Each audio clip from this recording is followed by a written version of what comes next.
Hello guys, welcome to my art cook channel.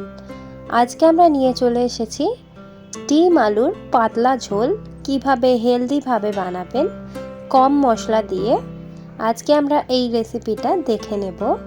বাড়িতে কোনো অসুস্থ রোগী থাকলে এভাবে কিন্তু ডিম আলুর ঝোল করে খাওয়াতে পারেন। দেখে নেওয়া যাক আজকের এই রেসিপি। সর্বপ্রথম এখানে আমি ডিমটাকে সিদ্ধ করতে দিয়ে দিচ্ছি।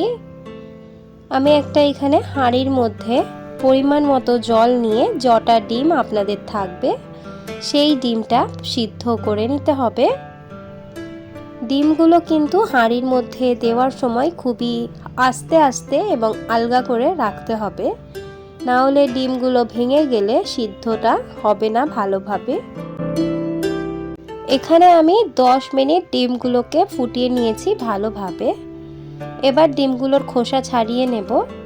খোসা ছাড়িয়ে নেওয়ার পর গ্যাসের মধ্যে একটা কড়া বসিয়ে দিলাম। কড়াইতে দিয়ে দিচ্ছি পর্যাপ্ত পরিমাণে সরষের তেল।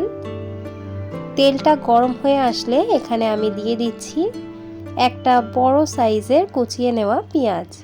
পেঁয়াজটা এবার ভালোভাবে নাড়াচাড়া করে লাল ব্রাউন ভাবে ভেজে নেব।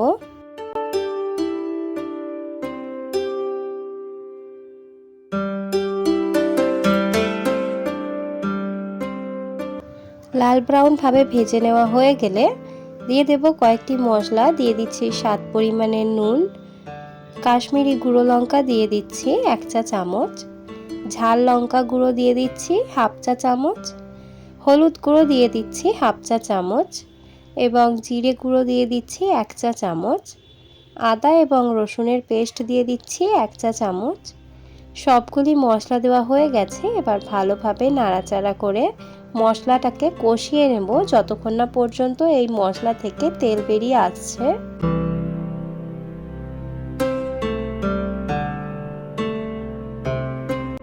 মশলা থেকে তেল বেরিয়ে এসেছে। এবার আমি দিয়ে দিচ্ছি এখানে কেটে রাখা আলু। প্রায় 3 থেকে 4টে আলু আমি এভাবে কেটে নিয়েছি। আপনারা যে কোনো শেপের আলু কেটে নিলে চলবে। আলুগুলো দিয়ে দেওয়ার পর এবার ভালোভাবে নাড়াচাড়া করে আলুটাকে কষিয়ে নেব প্রায় 50% সিদ্ধ হওয়া পর্যন্ত।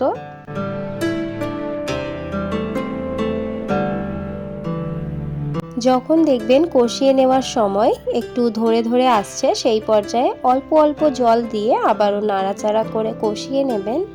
খুবই ভালোভাবে কষিয়ে নেওয়া হয়ে গেলে প্রায় 10 থেকে 15 মিনিট ঢাকা দিয়ে একটু আলুটাকে সিদ্ধ হতে দিয়ে দেব। যতটা পরিমাণে জল আছে ততটা পরিমাণে জল দিয়েই 5 মিনিট পর ঢাকা খুললাম। দেখুন আলুটা কিন্তু গ্রেভি হয়ে এসেছে। এই পর্যায়ে একটু নাড়াচাড়া করে দেব যাতে নিচের দিকটা পুড়ে না ধরে। এখানে আলু থেকে কিন্তু তেল বেরিয়ে এসেছে। এই পর্যায়ে দিয়ে দেব পর্যাপ্ত পরিমাণে জল। যতটা পরিমাণে জল আমাদের ফুটতে লাগবে ততটা পরিমাণে আমরা এখানে জল দিয়ে দেব ঝোল রাখার জন্য। জল দেওয়া হয়ে গেলে ভালোভাবে নাড়াচাড়া করে ডিমগুলো একটা একটা করে এখানে এই ঝোলের মধ্যে দিয়ে দেব।